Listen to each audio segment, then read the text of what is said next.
Once upon a time, this part of the province was a manufacturing heartland. But over the past decade, they have lost more than 8,000 jobs here, and now unemployment in this region is the second highest in the province. However, new businesses have grown. Niagara is the heart of a booming wine industry. Tourism is still big, thanks to the Shaw Festival, the casinos, the upcoming 200th anniversary of the War of 1812, and of course, one of the 7 wonders of the natural world, Niagara Falls.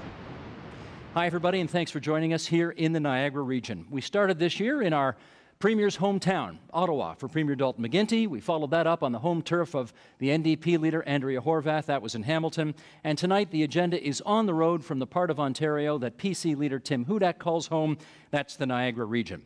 Yesterday, we were in this very room holding what we like to call an agenda camp. That was a group of engaged citizens gathering to tell us what they thought the main issues were, counting down to this October's vote.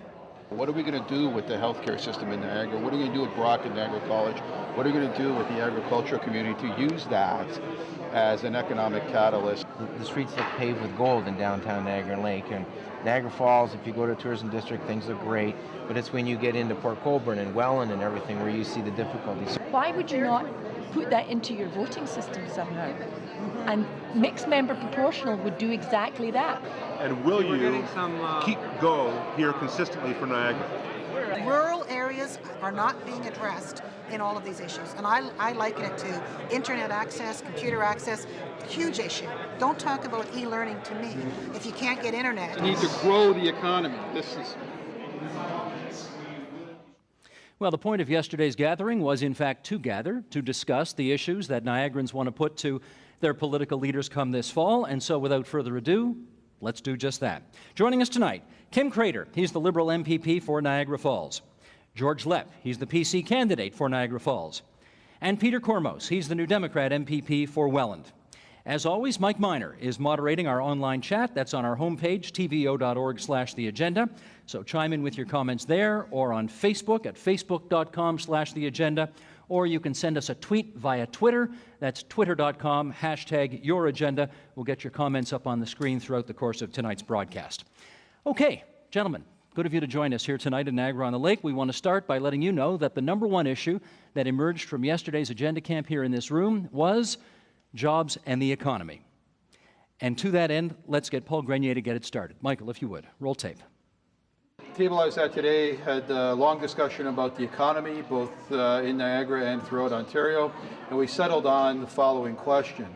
Given the fact that Niagara has among the highest levels of unemployment in Ontario, what role do you believe government should play in growing the economy in Niagara and throughout the rest of the province? Okay, just to put Paul's question into a little more perspective, we want to share some numbers with you. These according to StatsCan as of April of 2011. Here's what the unemployment rate looks like around the province. Yes, Windsor is number one at 10.4%, but number two is this region, St. Catharines, Niagara, 9.8%, second highest unemployment in the province. Tied with Oshawa, also 9.8%. Peterborough comes in next at 9.6%. You've got to go much further down the list to find Toronto at 8.2%. And how about the place we were on the road last time? The Hammer looks like it's doing just fine, 5.9%. If you're one of the 5.9, you're not doing fine. But relatively speaking, Hamilton's unemployment rate doing not badly. Okay, let's get to Paul's question if we can, which is the role that governments ought to be playing in encouraging the creation of jobs in this province. Kim, you are here representing the McGuinty government. Why don't we let you have the first kick at that? First, thank you very much, and welcome to the most beautiful riding in all of Ontario. And I'm not biased, Niagara Falls, Niagara Lake, and Fort Erie. And congratulations to my colleagues for being on the show. Jobs. I'm going to answer that, but I'm going to just give a really quick background. I spent 26 years working at the Unemployment Insurance Office in this community. So I have seen jobs, and I've seen when we didn't have jobs. I've seen the industries that we've lost, whether you had a Conservative government, whether you had an NDP government, and whether you had our government. And that's a challenge for any of the three governments. So there's a couple things that I passionately believe in. Number one is you protect the jobs that you have. So how do I do it? You get out and visit them. You stop into the companies. You ask them, how are things going? What do you need? How can I help you? Do we have any programs that might be of assistance to you? So you protect what you have. That's number one. Number two? Number two would be to ensure that you educate the kids Education is number one. It's a different world. When I walked out with grade 12, I could apply to 3 factories and they'd hire me. They didn't care what skills I had, they just hired me. Now it's a knowledge-based industry, so that's number 2. And is you've to got ensure. Brock University and We got Niagara Brock, College. we got Niagara College. Okay. That's number 2. And finally, investing in the businesses that we have and giving them opportunities to grow and expand. George, how would you answer that? Well, moving the economy and creating jobs, absolutely. First thing that's necessary is a atmosphere of confidence. People will not invest in an economy where we're running at a deficit of increased spending of 77%, while the economy has grown by only 9%. And with the number of continuing flip-flops and deals that are happening, there just is not going to be an atmosphere of confidence for companies to invest in the Niagara region, and we desperately need good-paying jobs in this region. Peter. Look, first of all, unemployment is not just about stats and numbers. It's about families breaking down, neighborhoods breaking down, communities breaking down. 3 things right off the top. Electricity rates. High electricity rates, skyrocketing electricity rates are job killers. That's number 1. Number 2, HST. The HST, which is costing every Ontarian more out of their pocketbook on a daily basis, is not creating any jobs, notwithstanding the hoopla that accompanied the announcement of it. Number 3, local procurement policies. We lost a John Deere plant, a historic 100-year-old John Deere plant with Welland with some 900 employees. And don't forget, these are manufacturing jobs. These are wealth-creating jobs. These are value-added jobs. Casino, and God bless it for its employment, but casinos don't create wealth. They simply recycle it. In the manufacturing sector, you create wealth. You got good jobs, good salaries, good pensions. Local procurement. If this government had had a policy in Ontario of local procurement, we would have had some leverage with John Deere. They made the 4-wheel drives that are in all of our provincial parks and municipalities. If we could have gone to John Deere and said, look, you know we only buy 4-wheel vehicles made in Ontario, therefore we're going to have a problem with John Deere product if you don't produce here, then we would have had leverage. But we don't have a local procurement policy. That's a job killer. Let me put that to Kim. Do we need a buy local for the Ontario government? We do, but I'm going to give you some examples. Like, this is the real world I'm going to talk about. Canadian Canner is closed. I got on the phone. I called the vice president of the company in the States. I said, what do you need? What can the government do? How can we keep this open? And he says to me, we own the company. It belongs to us. And we don't have an interest in keeping it open. We can produce our products in the state. We have a free trade agreement. We'll ship them back over here. We had Edshaw closed. We offered him like $7 million, taxpayers' money. What do you need from us? All we want from you is some collateral so we can make sure the taxpayers get their $7 million back. Well, we found out the building that they said they owned was going to be the collateral. They didn't own it. I can give you a list. We had one when I was city councilor. This is a really interesting example. The Conservative government, congratulations to them. I was there when Bart Maves, the MPP, gave Chef Boyardee $1.5 million to keep the line going.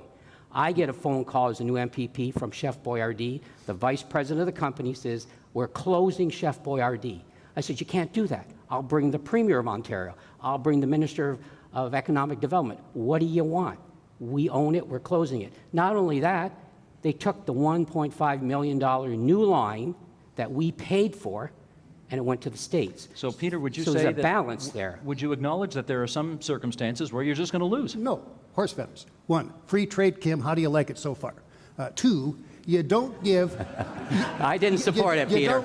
I know. You know I didn't. You don't give corporations like Chef Boyardee or any other manufacturing operation grants and subsidies and support unless there's an equivalent or a parallel or reciprocal commitment to keeping jobs. And one of the problems that has prevailed in terms of governmental policy at both the federal and provincial levels is these sorts of supports going out to industry, and industry pockets the money and then skedaddles. Any support, be it tax breaks, amongst other things, to the corporate world has to be accompanied by commitments from them and hard and fast commitments to maintain and create new jobs. George, and that's something that's been missing. Would you acknowledge, George, that there are just going to be circumstances where it doesn't matter what you do, how many subsidies, how many perks, the businesses are just going to go? That's the way of the world. That may happen occasionally, but you have to do your best. And I'd like to speak a little bit to the Kangaroo plant. It was one where the production was already here. There was an opportunity to keep it running. The Liberal government was told it was going to be closing unless they stepped in. They did nothing. They have spent more money on public relations, enough to keep that plant open since the closing of the Kangaroo plant.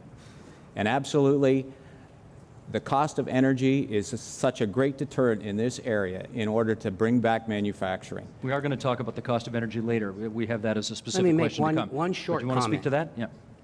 St. David's Cannery.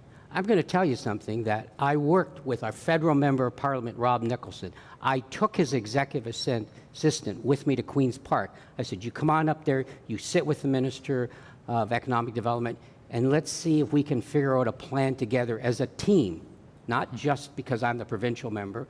Rob was very busy up at Queen's in Ottawa, and I understood that. And he sat through everything. And if Rick Johnson was here, he would tell you, you couldn't save it, Kim. You couldn't save it. I disagree with you because But I was there, Peter. Well, wait, I was there too, and I talked to the minister as well. Come on now. It took $1 million plus to keep that operation open. There could have been creative solutions. You could have talked to farmers, the peach growers, about creating a cooperative and buying that cannery. Did. You had private. We did. Listen to me. They didn't want it. You had private sector They operators. didn't want it, Peter. You had a private sector purchaser who needed support from the And government. who ended up in the court $1 million being bucks. charged. Who ended up? Please be careful. By Revenue Canada. Be I'm just- careful. it was in the paper. Oh, please. Oh, You know, I don't make it sorry. up. One at a time. Peter, make your point. He's going to get sorry. you to court Sorry, make your point. before this evening's over. Make your point. The libel lawyers are going to make a fortune off of this. But you had private sector operators who were interested in purchasing it and were given no support from the government, either provincial or federal for that matter. There happens to be a federal Ministry of Agriculture. Sure. Does that, can I just follow up? Does that really ring true? We have seen this, particularly this Ontario government, has been all too prepared to offer very large subsidies in order to create jobs. It doesn't sound like it rings true that they wouldn't have offered subsidies here to keep a business in town. They blew it on Kangaroo. They dropped the ball. And that didn't just shut down that canning operation, it shut down a whole bunch of peach and tender fruit growers and put a lot of agricultural land at risk here in the region of Niagara. All right, let's follow up on the agriculture. What would your party do, if anything, to try to speak to the issue that, and we heard this actually yesterday at the economy roundtable in our agenda camp, that tender fruit growers are starting to feel the pinch. They are hurting. What would the Conservatives do to speak to them? Well, you're absolutely right. It happens to be an industry. You're one of them. You would know. It happens to be an industry that I am invested in. Exactly. And one of the biggest issues for us is overregulation. We are being smothered to death with more regulation than we can even take care of. That would be one of the largest factors. Of course, the price of energy. I'm in this business, and every time the cost of hydro goes up, the cost of electricity goes up, our bottom line shrinks. And yes, there are growers that are going out of the business simply because of skyrocketing costs that shouldn't really be happening. Let me get Kim on that. Is there too much regulation for business people in this province? You know, there is. I'm with the party, but I think there is. I'm going to admit it. There's got to be, it's catch-22. Do you regulate to make sure that the peaches that we grow are safe, that they're treated properly? You bring in the peaches from Mexico, we don't know what's in them, but they're sold here. And so when the growers come to me, they say it's not fair. Shouldn't have those kind of regulations on it. I hear a phone ringing in the back room. It's the Premier's office saying, Kim Crater just said what? I say it every day I'm up there. That's just the way I am. So yeah. The Premier knows that, and my friend Peter knows that. There's a couple things that we've done. The Green Belt. I know there's lots of, I heard the opposition to it. But when you go and talk to the growers who are in the belt, they're telling me that it is working. Like what we didn't want to do was pave everything over. I won't speak for the Lord Mayor, who was the mayor of the time, but I remember him speaking with me and saying, we were being inundated by people coming in and wanting to sever their property, wanting to put development on it, and eventually we're going to end up with no agricultural land. We need something provincially that protects our land. That was one of the biggest things that we did, and we were recognized around the world for doing that. Peter, what's your view on the amount of regulation in the province today? First of all, Kim, you illustrate that old maxim that the nice thing about being a liberal is that you don't always have to be a liberal. You illustrate that to the nth degree. I think that's a compliment, so thank you. It's not. It's not. Look, one of the reasons why we have safe food in Canada is because of the level of regulation. We don't have to go very far back in our collective memories as a community to recall Walkerton, where a failure to regulate adequately resulted in people dying. We surely don't want to ever restore that level of lack of regulation. I have sympathy for farmers like other small business people. But let's understand, there's two types of business. There's business, and then there's business. And most businesses are small, basically mom and pop family operations, which too often the government plays gotcha with, instead of helping them and assisting them deal with sound regulatory principles. So do we need regulation around food? You bet your boots. But quite frankly, I go to a lot of small meat processors here. I go to Joe Ufalusi down in Port Colborne to buy Horka, and he's being forced to spend $20,000, $30,000 on standards that were designed for maple leaf. And let me tell you, Joe Ufalusi and his family have never poisoned anybody with listeria. Okay, let me. That gets a hand from the room. I'm going there. Let me follow up on something. Let me follow up on something that I think a number of us were surprised to hear at yesterday's agenda camp. When those of us who don't live in the Niagara region think of this place, we often think of the tourism, we think of the Shaw Festival, we think of the wineries, we think of all of the splendid things that draw us to this area. So some of us were surprised to hear that there was a considerable amount of, unhappiness with what the tourists often bring with them when they come to this area. And let's play a little piece of tape from yesterday's agenda camp, and then we'll chat, okay? Michael Smith, roll tape, please. It's about communities working when people know each other and live together and work together. And it's not a community. It's all, no longer a community. it's just tourists all the time. What effect does it have on the residents? And it's noise, party houses, traffic, it's seasonal, the neighborhood disappears. Anything else, Selena? They've got to come here, and then they'll see firsthand what has been destroyed in our community. We heard this quite a bit. Yes, we love the infusion of dollars that tourists bring, but on the other hand, the B&Bs are noisy. On the other hand, the boaters go too fast and they pollute the water and they're affecting some of the fish. I wonder whether there is any appetite to legislate on the growth of tourism in this area in order to protect the lifestyles of those who live there. Kim. You know, I was listening to both the ladies speak, and politically, I came through City Council in Niagara Falls, and we went through all that development, whether it was casinos or high-rise hotels, and many of us on council, and it's the way I feel even as an MPP, that there's a responsibility on us who are elected officials to ensure that you have rules, regulations in place that you don't affect the people who live in the community. Like, I passionately believe in that. Once you lose your environment, it doesn't come back. So, yeah, there has to be, and we have the Niagara Escarpment Commission. I can list them all. But I think the biggest thing governments have to listen to is the people who live there. And so you have to make sure that you have rules and regulations so you protect their quality of life and George, you don't take it away from them. do we have adequate rules and regs right now to protect those who live here and who like the lifestyle here? I feel for people that come here with an expectation and then are disappointed, but I would say there's more than adequate rules today for people to have a satisfactory quality of life. Noise, aggravation. Noise and aggravation, it's part of what an economy is. If people knew what this town looked like 30 years ago, they would never have wanted to have moved here. They moved here because we have tourism, because we have a bustling economy, because we have good food, good wine, and all those wonderful things. And those things attract people. That's just the way it is. Peter, before you get in, let's do this.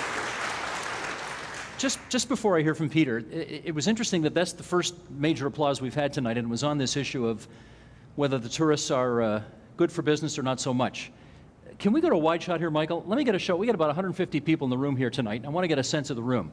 A show of hands on how many people here think there is too much tourism in this area and it is having an adverse effect on the lifestyle of those who are permanent residents here. If you believe that, put your hand up, please. Oh, isn't that interesting? Very, very few. Do I assume the rest of you think it's okay? Hands up if you think it's okay. Okay, that's very interesting. Well, so I guess the people who made these comments yesterday at Agenda Camp believe in them passionately, but they are a passionate minority? I understand that tension. That tension doesn't exist in tourist economies, it exists in industrial economies.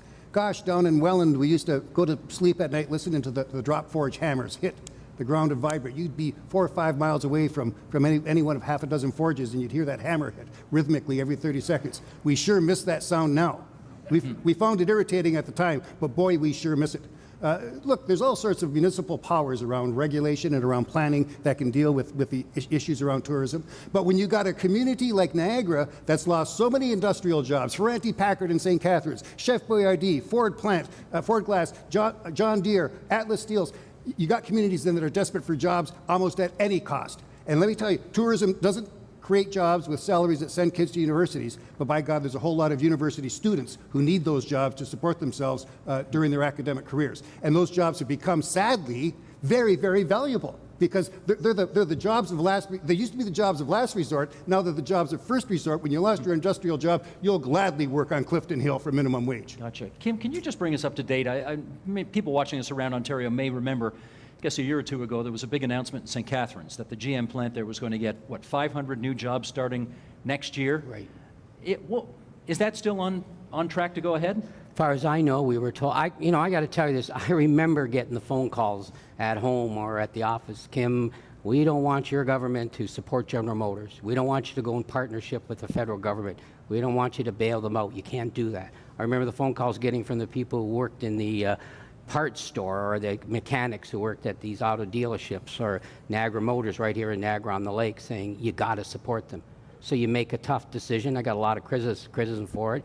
You supported General Motors, and things have turned around. That came out of the announcement. And matter of fact, one of the finest dealerships we have in Ontario is right here, Niagara Motors, which wouldn't have existed if General Motors had gone down. So it's a tough decision. You make it. As far as I know, everything we've been told is that they still plan to go ahead with that. But at least it didn't close. I mean, that was the feeling that we were all hearing, that General Motors, because of whatever, was in a difficult position, so we make a decision as a government to support them. George, was it a good idea for the Ontario taxpayers to bail out General Motors? Well, let's be clear. We have to support all industry. Every manufacturing job in Ontario supports 1, 2, 3, 4, or 5 other jobs. Manufacturing 7, jobs. we heard yesterday. Manufacturing jobs are the key component to driving our industry. They're good-paying jobs. They're not minimum wage service jobs. They're good jobs that support families. Okay, we are about halfway through the program already, believe it or not, so I want to just do a little business with the folks at home to remind everybody we're at the Niagara-on-the-Lake Community Centre tonight for our third on-the-road stop for the year 2011. We have been hitting the home turfs of all the major party leaders in Ontario, Ottawa for Dalton McGuinty, Hamilton for Andrea Horvath, and now the Niagara region for Tim Hudak. We want to remind you that next month we're going to be going to Sudbury. Got to go see Northern Ontario, and for more information on that, if you're watching us from Sudbury or environs tonight, go to yourvote2011.ca. It's a special website, yourvote2011.ca, and you can sign up for that. And speaking of Sudbury, we happen to have the pride of Sudbury right here with us tonight. Mike Miner, moderating tonight's online chat. Mike, look how handsome you are with your tie on tonight.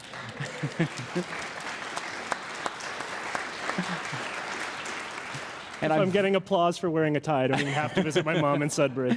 What are people saying online tonight, Mike? Well, there was so much conversation going on yesterday at Agenda Camp, and it's continued through the night. In fact, we got so many tweets last night, we trended throughout Twitter that we had people asking what Agenda Camp is, including people like Will Ferrell, the movie star. And this that's true. You can see the tweet.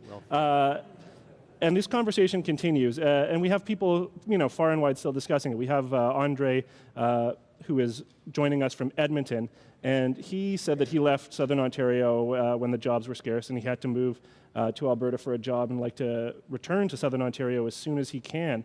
But what people are saying here is that they want to be sure that these jobs are going to be sustainable. Like they kind of have this feeling that the government may be able to prop it up for a little while, but manufacturing is just going to wither away, and they want to know what can be done to provide a more sustainable view to this. They also want to know what the universities in the region are doing to try and lead the charge there and how the government can work with that.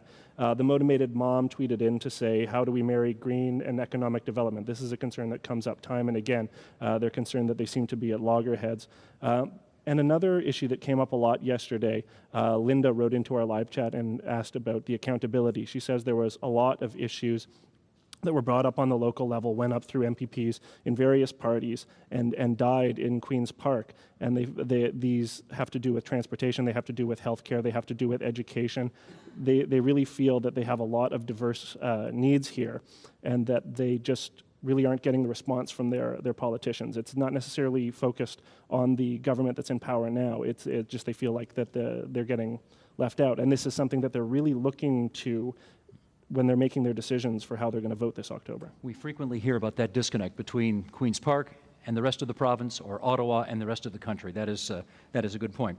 Okay, Mike, keep moderating that chat, yourvote2011.ca or tvo.org/theagenda on our Facebook page and Twitter as well. And I should just note parenthetically here, you gentlemen can't see it because your back is turned to it, but the folks in the hall can see it here. Up on the, I guess, the sides of each side of the room here, those who, I think Michael Smith has caught a couple of shots tonight of people tweeting in the audience or sending emails, and this is, in fact, the transcript of the live chat that Mike is having. And throughout the course of the evening, we've been able to see the tweets, the emails, the messages to Facebook come up on the screen here, and people in the hall are not only following what our three political leaders are saying here tonight, but they're also following the live chat online as well. So just thought we'd point that out, and please continue to chime in with your views on Facebook, through Twitter, or on our homepage. Okay, let's bring up another issue here that we got yesterday in the agenda camp, and that was transportation. Michael, if you would, roll tape.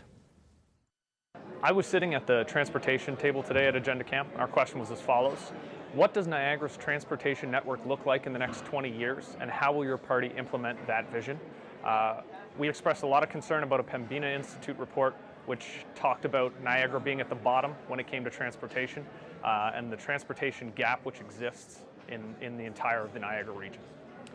Transportation, one of the big issues we talked about yesterday. Okay, Peter, to you first. A mid-peninsula corridor has been seriously looked at since 1998, and 13 years later, there's no highway linking Fort Erie to Hamilton, the rest of Ontario.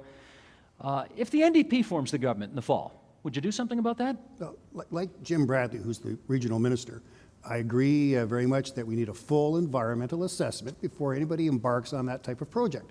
An environmental assessment that will assess need, that will assess the type of transportation corridor that you need. Is it necessarily going to be a highway? Is it necessarily going to be asphalt? I mean, one of the things that we have been doing here in Niagara, and everybody knows about, is the 4-laning of the 406 down to Highway 3, and that portion of Highway 3 that is 4-lane to Buffalo. That'll create a very effective route, a detour around the very clogged area of the QEW here at Niagara Falls. But no, the NDP are not sold on the mid-pen corridor. The NDP believes very much that any transportation proposal like that should be subjected to a full environmental assessment. It could have tremendous negative impact on communities, on farmland, on the juncture points, on the junctions with huge blockages. We've got to understand what we're doing, why we're doing it, and perhaps there are other and better ways of doing it. Excuse me, George, what does Tim Hudak have to say about this, do you think? Well, the provincial policy statement is very clear that it wants to protect the Greenbelt, and of course we know how important the escarpment is. So the provincial policy statement has moved urban sprawl to the shores of Lake Erie. It is also designated that the area between Fort Erie and Niagara Falls is the economic gateway to Ontario. However, what they failed to do was provide a good infrastructure that can actually make this happen. It's only an idea in the provincial policy statement until you put the work in and provide the infrastructure. Progressive Conservative government would absolutely complete the Mid-Corridor Peninsula Highway. There is no way that you can create an economic gateway between Fort Erie and Niagara Falls if you can't guarantee on-time delivery and you can't transport people from work, whether it be in Mississauga, Oakville, or Burlington, back to their homes along the shores of Lake Erie, unless you allow them to do it quickly and efficiently. Kim. Got a small hand. A small hand. First, Peter, thanks for your comments. A couple things. It's ironic the question came up because 2 weeks ago we had, it's called Niagara Week, where all the mayors come up, the regional chair comes up, Gary Burrows, and they give us a list of things that they'd like to see done. You know, they call them ask. We ask you for this, and it costs so much money for different things. And Vance Badaway was there. And one of the things they asked us not to do was the Mid-Peninsula. Said, put it on hold.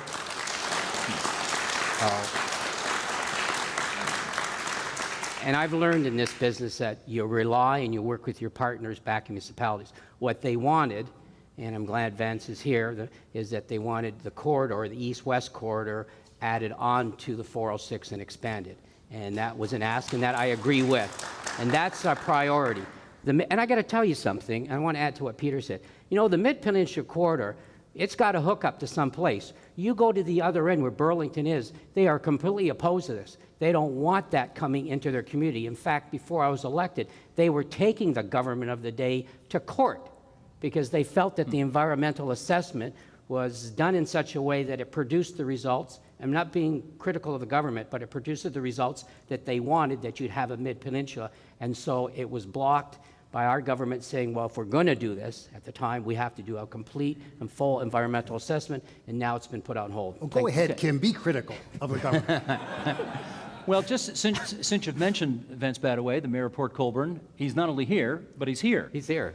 What have you got to say on all this? Well, I think what was said earlier about Niagara, one of the best spots in Canada to not only live and be a tourist, but also to do business. The problem that we're having right now, Steve, is the fact that we have a 1950 infrastructure. Niagara right now boasts about $400 billion worth of trade that's going through the region. With that, we also are within a one-day's drive of 44% of North America's annual income. And with that said, we have a Welland Canal here. We have Lake Erie, Lake Ontario. We have shortened mainline rail. The problem, however, is moving trade around the region, and Kim's quite correct. When the regional politicians went down to Queen's Park last week, our ask was to, in fact, ensure that we have a link between the QEW in the north and the QEW at the Peace Bridge to the southeast to ensure that the south part of Niagara has an equal playing field to do business in the overall Ontario economy. Having said that, there is also a desire to stretch beyond Niagara region, past Monroe Airport, taking advantage of that infrastructure and linking the gateway that we established, as George said earlier, here in Niagara into the Waterloo, Kitchener, London, Windsor, as well as Sarnia areas. Your Worship, what about Peter's comments, though, that what this might do to the environment gives him a great deal of pause and concern? There is an environmental assessment happening right now. It's been happening for the past, I'd say, 6 years. This is the second government to take it on. It's been studied to death.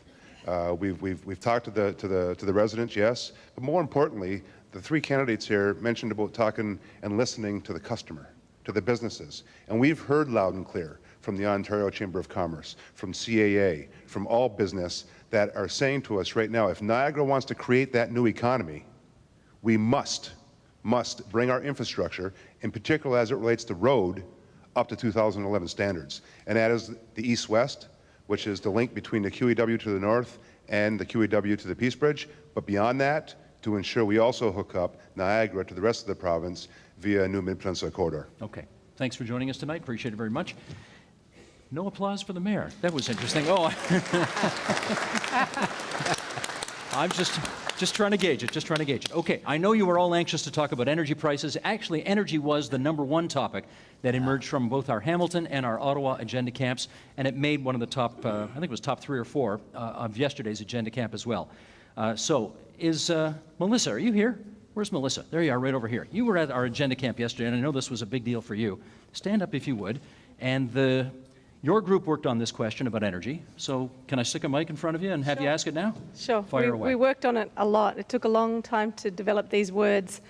How will you candidates address the impending shortage of energy supply in Ontario? And luckily you've mentioned it and it's been brought up and it's on the Twitter feed like fire, so tell us. Is that a Niagara-on-the-Lake accent I'm hearing there? A little bit further away, a little bit further. A little further east? Quite a corridor. Yeah? Yeah. Australia, maybe? Across the Pacific. Across the Pacific, yeah, I thought so. Okay, so a guaranteed, safe, reliable, and renewable energy source. Okay. Okay, Kim, you're on. Can I pass? I'm gonna answer the question, but I was there when the NDP were in power, and unfortunately, I remember this because we had deputations at City Council. You know what the big issue was? Hydro. The rates are too high. So there's a change in government. The Conservatives come in. Guess what the big issue was? Hydro. I was there again. And the rates are too high. They went to a different system trying to figure out how to do it. Now we come to power. And we have the same problem. So we got a couple things we got to deal with. We got to deal with the infrastructure. It doesn't sound sexy, but you need the poles, you need the wires, you need the transformers. You can produce all the electricity you want, but if you can't get it to your home, it's no difference than producing treatable water at the region. If you don't have the pipes in the ground to get it to your home. Okay, so that's one. Now, as far as electricity, what we've done, if I did what everybody asked me to, I'll tell you, this is how it works, ladies and gentlemen. You sat in my office, Steve, this is how it works. Come in, Kim, you got to shut down the nuclear power plants. They're not safe. You got it, I'll shut it down. Kim, they come in, you don't want coal power. That's not safe either. You got it, I'll shut it down. Kim, we don't believe in wind power and solar power. Don't do that. You got it, I won't do that. So Kim, the Niagara Falls will provide all the electricity for the whole province. That's the safe way to do it. Well, that's not the real world. So as far as electricity, what we have done, and I'm being very serious with it, what we have done is, yeah, we're shutting down coal power, but we've come up with ways, innovative ways of trying to generate more electricity with, you know, you've heard the solar power, you've heard the different ways that we're trying to bring that energy forward. But what comes with it, and I know people don't believe this, but I actually see it. I have examples in Niagara Falls, is jobs. I'll stop with this, Steve, but I actually have a subdivision that's being created in Niagara Falls by a private investor who's going to build homes there, and the homes will be powered by solar panel, will be heated and cooled by geothermal, and he's offered them as part of his incentive to have, but the key is, there's industry that is coming in as part of that development that says we're coming to Ontario because we're going to build the solar panels and all of that here. Okay, just before we get George and Peter to comment, let me give you a chance to rebut if you want to. I've just got a quick rebuttal. We don't want to talk about hydro. It exists. Inherently, it's a relatively renewable source. Currently, the FIT, the feed-in tariff for solar, there is no program for the individual homeowner to be able to do that because we don't have licensing at a provincial level. So that is not something that we can adequately address at the moment, even though the Green Energy Act says it's an intrinsic part. And when you look at the sorts of energy systems that people are talking about, they're looking for safe versus unsafe. They're looking for decentralized versus centralized for a jobs perspective. They're looking for things that are renewable, and you cannot say that energy that comes from a finite source, whether it's uranium, coal, hydro, fracking for gas, none of these are options that communities want. Okay, let me get George to comment. We should just say, George, I'm going to give you a bit of a sort of a setup here. We know your party, Tim Hudak in particular, the leader in the past week or two, has said that the $7 billion Samsung deal that the Ontario government signed with this Korean manufacturer is something that you'd pull the plug on. You guys would rip up the contract if you came into power. Can you tell us why you think you should do that? First of all, because it's a secret contract, we still don't know the details on it. We don't know what's been given away of Ontario's resources in order to get Samsung to be here. Secondly, there's been a number of studies done from countries in Europe, whether it be Spain, Portugal, Italy, Germany. They've been into these feed-in tariff programs for well over 10 years, and they're a disaster. Each and every country has the reports are on the internet. You can read them. The cost of FIT programs after the initial boom of build, domestic boom, the cost is anywhere from 2.5 up to as high as 7 jobs per renewable energy job. That's why we would pull the plug. That's one reason. The other reason is that there is no shortage of energy in Ontario. Not yet, because they haven't shut down the coal plants. The coal plants are responsible for 14% of the energy. I heard some wild figures here yesterday at 40, 50%. Today, coal is responsible for 14% of the energy. And when those coal plants are shut down, all energy production in Ontario will be responsible for only 5% of the greenhouse gas emissions. Okay, Peter, I know you like green energy. I know the New Democrats have a history of supporting green energy. You haven't been completely supportive of this Premier's efforts to create green energy. How come? It's hard to be completely supportive of this Premier. That's first force. Secondly, if there is an adequate supply of electricity, in particular in the province right now, it's only because so many factories have shut down. These are the big electricity consumers. That's taken a whole lot of pressure off of the system. One of the things that hasn't been exhausted, anywhere near exhausted, is the program to encourage conservation of energy. One of the most effective ones was the retrofit program that the federal and provincial governments participated in for a year and a half until spring of this year, that encouraged people and assisted people in putting better fenestration, it's windows, in their, but it's a wonderful word, in their homes, updating their furnaces with more efficient electrical motors, biggest single consumer of electricity in your house, encouraging people and assisting people in updating their fridges. But would conservation get you there? Would Conservation will take you a whole, we haven't, as I say, conservation, we have no idea yet how far conservation, I know it could take us a heck of a lot further than we are now. And it will avoid the necessity of a huge, inevitably overpriced and incredibly costly, and does anybody doubt it after Japan, dangerous nuclear generation system. One of the big... Well, hang on. We've got to be clear about that. It wasn't the generation of nuclear power that was dangerous. It was what happened after it got hit by a tsunami and an earthquake that was dangerous. Exactly. Just to be clear. One of the biggest problems with nuclear power is we still don't even have any idea what to do with the spent rods, what to do with the radioactive material once it constitutes radioactive waste. The best minds in the world have no idea how to safeguard us from it. They do know, however, that its toxic impact could last not just generations, but millennia. Okay, but this government has signed a $7 billion deal with Samsung. Oh, you want to talk about Samsung? They're paying a lot of money in order to be able to set up some factories. George Smitherman special? George Smitherman was the minister at the time. That's right. He of the $1 billion e-health scandal. The Samsung contract, and I've seen the contract that was released under FOI, and there's more whiteout on that's been manufactured in the last 10 years. That industry got a real boost. As a result of what's your problem with the contract? Well, the problem is that, one, we know that Samsung made itself a really good deal. How do you know? Two, Samsung doesn't make deals unless they're good for Samsung. That's the nature of the beast. Please, Steve. Two, well, hang on. Can we... It's secret. Look, what motivation would the government have to keep this kind of deal secret unless there was something about it that didn't pass the smell test? Let's find out. That's that obvious question. Kim, it not only doesn't pass the smell test, it reeks. Okay, Kim, you know this deal has been controversial. You guys signed it. It's Premier has said it's going to create 13,000 jobs here in the province, and that we'll have a greener electricity grid after it's all said and done. That's the upside. You're taking a bit of a kicking on the fact that the contract is still secret. How come the contract is still secret? Well, it is. I mean, they're saying it's secret. It's not fully secret. That's not. I mean, it's out in the public domain. You see. In Niagara-on-the-Lake, I visited 5 or 6 farmers who all are on the FIT program. They have the solar panels up. They're feeding it in. They spend, the one in Fort Erie, I went to visit the individuals who are on the program. They spent probably $30,000 or $40,000 themselves to put in the panels in order to become part of the FIT program. So that's a huge investment. I mean, I hear what Peter says. In the censored version of the contract looks like this, Kim. But at the end of the day, at the end of the day, Peter, it's okay to say, but there's the real world we live in. You have to come up with solutions.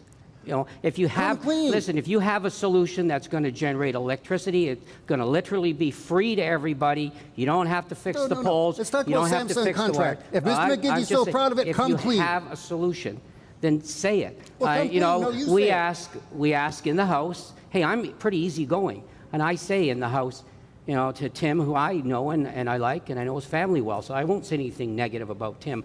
But we always ask him the same. Just tell us what your solution is. You just tell us, and hey, I'll stand up and put my hand up and say, you've got a better idea. Okay. Hang on, Peter. We never hear that. We have heard that. We know that the Hudak Conservatives are against this Samsung deal. We know they have said they'll rip it up. Not sure what they've said they would do to replace the coal-fired generation that we're going to lose in 2014. What's the plan? Well, the thing that the Liberal government doesn't want you to know is that we are presently at 50% of our reduction of greenhouse gases. In 2014, when we shut down the last of the plants, we will be at 75% reduction of our targets. And what they don't want you to know is that reduction has nothing to do with solar, has nothing to do with wind energy. It has to do with one thing, and that's an abundant, clean product that we have right here in Ontario, which is natural gas. Natural gas generators are the answer to the renewable energy fiasco. And the reason we would rip up that deal is because the green energy would produce, what, 2 to 3% of the energy that's required in this province, and the cost of energy would go up another 46%, and that's by Dalton McGuinty's own admission. But do you agree with the notion that in order to create a new, essentially a new line of energy creation in this province, you got to overpay for a while in order to have the thing set itself up, and then you bring the prices down? That's the way it's worked everywhere else in the world. Read the studies that come from Europe. Why would we embark in these expensive experiments that do nothing except drive up the cost of electricity to the average family? The people that are on fixed incomes, the seniors, when they see their electricity bill, they don't even open it anymore. Well, the theory is you'll pay less for health care costs because people won't be getting asthma and dying earlier of pollution. So what you spend in energy, you save on health care. That's the theory. The coal-fired plants are shut down. And all energy production will be responsible for 5% of the greenhouse gas emissions. When the vehicles that we drive will be responsible for over a third of the greenhouse gas emissions that we have in Ontario. And by the increased cost of solar and wind power, we will very likely be putting the electric car out of business. Kim, let me get you to follow up, because I've heard from several independent sources that people all over North America, all over the world, think that this Liberal government of Ontario has been at the forefront of the green power industry. It gets kudos for that. I'm not sure you've made the sale to the people of Ontario in terms of their buying in. What's gone wrong? I don't think it's gone wrong, Steve. Electricity is, I'm going to sound simplistic. For most people, you just flick on the switch and there's electricity. But to understand how the electricity system works, from the time it's produced till it gets to your house and all the things that are involved, most people don't understand, and there's a huge cost to that. But let's just take in my riding in Fort Erie. There's a company there that showed up before we ever had the Green Energy Act called DMI. They produce the wind turbines. They probably employ 100 or so more people. And I met with them when they opened, and they said, we're coming to Ontario because we believe you will be the leader in going forward with wind and solar power. Then when the Green Energy Act came up, I remember them calling me and the general manager to say, thank you. Would you tell the Premier of Ontario that you are going in the right direction? And then I remember sitting in Parliament when and again it sounds political, but when the Conservative government said we're going to put a moratorium on wind power. The opposition. The opposition. Thank you, Peter. And who a little premature election on your part. But who calls me? who calls me? The same general manager from DMI and says, Kim, I hope you're going to speak in the House. If you ever let that go through, there's 120 jobs that are going to be closed, and the $30 million that we invested in our manufacturing business will be lost. And so I stood up, and it's in Hansard, and I said, you can't do this. Do you realize what it's going to do to those people? We're going to put them out of work. That's the real world that we live in. Okay, let me get Melissa Helwig to come back, and we'll come full circle here and just ask you if you think you've heard what you needed to hear based on the question you asked. I think what we heard was some misinformation from the concept of nuclear energy being a clean, green form of energy. That is just completely untrue. Well, it's not completely untrue, but From a greenhouse gas perspective, yes, which is only one very small element of a big picture. And I think what we see is people choose one form of energy as being a solution, and we need to look at many forms of energy being solutions. The difficulty is that with very centralised government, it's the simplest option based on what's the cheapest so we don't get voted out of office. What do you think of what you've heard tonight, so? The Green Energy Act is certainly not without fault, but it's the only option that we have to date. And that well, we need that's not what Peter says. Peter says you still got conservation as an option. Well, absolutely, or and natural gas. That is something that conservation, we've kind of left conservation at the back of the room, unfortunately. But we have other options. We've got geothermal, we've got biofuel options, we have got an integrated and various approach to energy that we've almost reached. We're almost at the point of getting it right. Okay, thank you. And thank you for participating yesterday. Barry, you want to hang on to that for me? Thank you. Okay, we're down to our last few minutes here, and let me put a couple of other things on the table here. You know, I know none of you were around for the War of 1812, but I suspect you're all going to be around for the 200... No, not even Peter was around for the War of 18... Sorry, Peter. That's a vague recollection. But the 200th anniversary, we're already in the midst of 200th anniversary, bicentennial celebrations for this thing. And I think a lot of our agenda campers wanted to know whether the government has anything in particular up its sleeve to promote what is one of the most obviously significant things that ever happened in this region in the history of not only our country, but from obviously before we were a country. So, Kim, any thoughts? Just a couple. First of all, this region defined Canada. That's where the major battles were won and lost in this region, whether you talk about Niagara-on-the-Lake, whether you talk about Fort Erie or Niagara Falls. And that defined us and kept us as a country. And we're proud to be Canadian. We're still proud that we have a border that's is open to both sides. But a couple short things is, of course, I mean, this only comes around once, and we have some funding in place. I've said this to the Premier, so I hope he's watching. I believe, and I submitted a brief to the Premier on this basis, that we need to create a secretariat in our government that is strictly set up and has the funding in place so that all these organizations, and they're all over Ontario, they have one central place to go. They work together so it's coordinated. They know where the funding is coming from. Is that going to happen, Kim? Well, if he's watching TV, I think I got a shot at it. Peter, you guys going to put something special on in this region for the bicentennial? Heck yeah.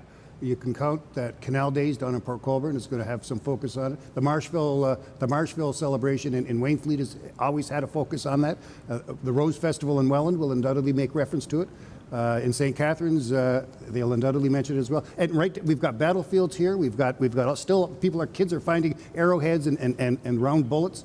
The markers are there, but we unfortunately have this inferiority complex as Canadians. We don't celebrate these great moments in Canadian history like, for instance, our American friends do. We should, and the government should be investing in those sorts of celebrations. George? It's all about identity. Yeah. 20 seconds you want to add on this, if you want? Last 20 seconds to George on this. Absolutely. Defining moment for Canada needs to be celebrated. Our leader, Tim Hudak, was once the Minister of Tourism. He understands how important tourism is to this area and that it is a driver of the economy. Unfortunately, it didn't even get mentioned in the 2011 budget of Dalton McGuinty Liberals. Still time to make something good happen for the bicentennial of the War of 1812. Gentlemen, can I thank all three of you for coming to the Niagara-on-the-Lake Community Center tonight to help us once again for our third of 4 on-the-road specials this year. We're still off to Sudbury next month, so thank you so much for coming. I want to thank our audience for filling the hall as well. Appreciate it. One of the most enthusiastic audiences we've had also.